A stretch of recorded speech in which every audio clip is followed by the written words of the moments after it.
皆さんこんにちは。1956年に公開された空の大怪獣ラドンは、日本特撮映画の歴史において極めて重要な作品の一つであり、その特撮を手掛けたのが、特撮の神様と称された円谷英二特技監督です。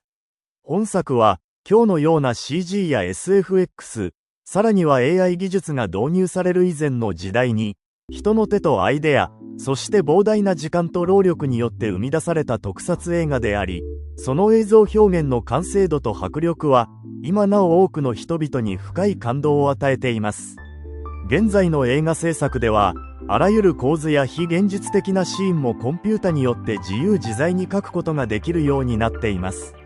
そのため、観客の期待値もどんどん高まり、より刺激的で、よりスピード感のある映像が求められる傾向にあります。しかし空の大怪獣ラドンが制作された時代には、全てを現場で実際に作り出す必要がありました。怪獣のデザインはまずスケッチから始まり、続いて粘土模型によってひな形が作られ、そこから最終的な造形へと進み、着ぐるみが完成します。そしてスーツアクターがその中に入り、演技を行うことでスクリーン上に命ある怪獣を生み出していたのです。ラドンの着ぐるみは非常に重量があり、演技は過酷を極めました。特に中島春夫氏が演じたラドンは巨大な翼を持つため、その動きを表現するためにピアノ線が翼のフックに取り付けられ、人力で操演されていました。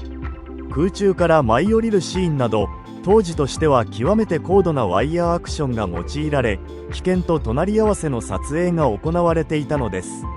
それでも岩田やデパートに舞い降りるシーンでは、その不自然さをほとんど感じさせない非常にリアルで説得力のある映像が完成しました。特撮において重要なのは怪獣だけではありません。その巨大な存在感を引き立てるために、街並みや建物の精巧なミニチュア模型が制作され、爆薬や巨大送風機、火炎などを駆使してリアルな破壊描写が作り上げられました。特に有名なシーンとして挙げられるのが、福岡市の天神地区を再現したセットです。中でもデパート岩田屋の模型の完成度は非常に高く、建物だけでなく、店舗の看板、ショーウィンドウ、通りに並ぶ商店や看板の文字に至るまで、細部にわたり丁寧に作り込まれていました。さらに、電車の模型も導入されることで、セット全体に生きた街のような臨場感が加わっています。このような緻密な再現の上で展開される破壊シーンは、まさに空の大怪獣ラドンのクライマックスの一つです。ラドンの衝撃波によって建物が吹き飛び、屋根瓦が宙を舞い、火災や土煙が巻き上がる様子は、まるで実際の災害現場を記録したかのような迫真性を持っています。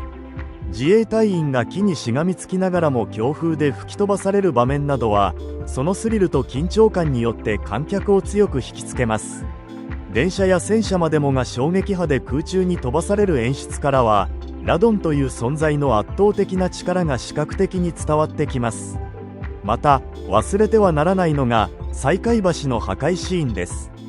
このシーンでは、3機のセーバー機に追跡されながら、ラドンが高速で雲の上を飛行する空中戦が描かれます。ここでは、作曲家、伊福部昭による緊張感あふれる音楽が相まって、映画全体の迫力を何倍にも引き上げています。ラドンが海へと突入し、その後海中から再び現れて飛び去る際に発生した衝撃波によって、西海橋がゆっくりと崩れていく様子は、巨大建造物が現実に崩壊していくかのような凄みとリアリティがあります。こうした一連の特撮シーンに共通しているのは、全てが人力によって緻密な計算と試行錯誤、そして想像力の結晶として作り上げられているという点です。空の大怪獣ラドンは、円谷英二という一人の天才による想像力と、現場スタッフたちの卓越した職人技によって支えられており、その特撮の完成度は、現代の観客が見ても全く色あせることがありません。